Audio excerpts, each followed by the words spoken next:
Hi ಸ್ನೇಹಿತರೆ, welcome back to my channel. ಹೇಗಿದ್ದೀರಾ? ಚೆನ್ನಾಗಿದ್ದೀರಾ ಅಂತ ಭಾವಿಸ್ತೀನಿ. ನಾವು ಕೂಡ ಚೆನ್ನಾಗಿದ್ದೀವಿ.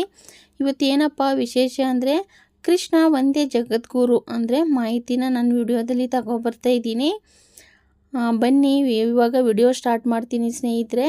ಅಕ್ಕಿ ಅನ್ನಕ್ಕೆ ಕೇಳಿತ್ತು, ನೀನು ನಾನೇ ಆಗಿದೆ, ಆದರೆ ಹೀಗೆ ಅನ್ನವಾದೆ ಎಂದು.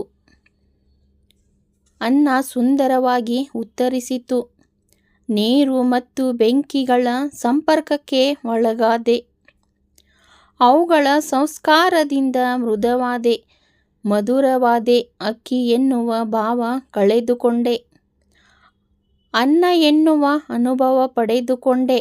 ಅದೇ ರೀತಿ ಸಜ್ಜನರ ಸಂಘದಿಂದ ನಮ್ಮಲ್ಲಿರುವ ಅಜ್ಞಾನ, ದುರಿತ, ದುರ್ಮಾನಗಳಲ್ಲಿ ಕಾಠಿಣ್ಯತೆ ತೊಲಗಿ ಪುಣ್ಯ, ಜ್ಞಾನ, ಮೋಕ್ಷಗಳೆಂಬ ಮೃದುತ್ವ ಅನುಭವ ದೊರೆಯುತ್ತದೆ. ಚಿಂತಿಸಲು ನೀನೇನು ಕಳೆದುಕೊಂಡಿರುವೆ, ನಿಶ್ಚಿಂತೆಯಿಂದಿರಲು ನೀನೇನು ಪಡೆದುಕೊಂಡಿರುವೆ.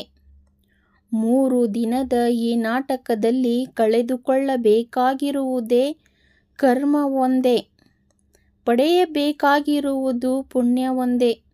ದೊಡ್ಡ ಮನುಷ್ಯನಾಗುವುದು ಒಳ್ಳೆಯದು, ಆದರೆ ಒಳ್ಳೆ ಮನುಷ್ಯನಾಗುವುದು ದೊಡ್ಡ ವಿಷಯವಿಲ್ಲ.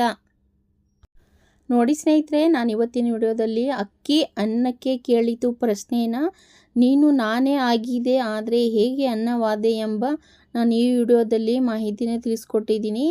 ಎಂಡ್ ತನಕ ವಾಚ್ ಮಾಡಿ. ಹಾಗೆ ಹೊಸಬ್ರು ಯಾರಾದರೂ ವಿಡಿಯೋನ ನೋಡ್ತಾ ಇದ್ದರೆ 1000 ಸಬ್ಸ್ಕ್ರೈಬ್ಗೆ ಹತ್ತಿರ ಇದ್ದೀನಿ ಸ್ನೇಹಿತರೆ. ಹಾಗೆ ಸಬ್ಸ್ಕ್ರೈಬ್ ಮಾಡಿಕೊಂಡು ಸಪೋರ್ಟ್ ಮಾಡಿ ಕೇಳ್ಕೊತಾ ಇದ್ದೀನಿ. ನಿಮಗೆಲ್ಲರಿಗೂ ಹಾಗೆ ಸಪೋರ್ಟ್ ಮಾಡಿ, ಲೈಕ್ ಮಾಡಿ, ಶೇರ್ ಮಾಡಿ. ನಿಮ್ಮ ಸಪೋರ್ಟ್ ಹಾಗೆ ಇರಲಿ ಅಂತ ಇವಾಗ ನೆಕ್ಸ್ಟ್ ವಿಡಿಯೋದಲ್ಲಿ ಸಿಗ್ತೀನಿ. ಮತ್ತು ಎಲ್ಲರಿಗೂ ತುಂಬ ಹೃದಯದ ಧನ್ಯವಾದಗಳು ಆಲ್ ಸ್ನೇಹಿತರೆ.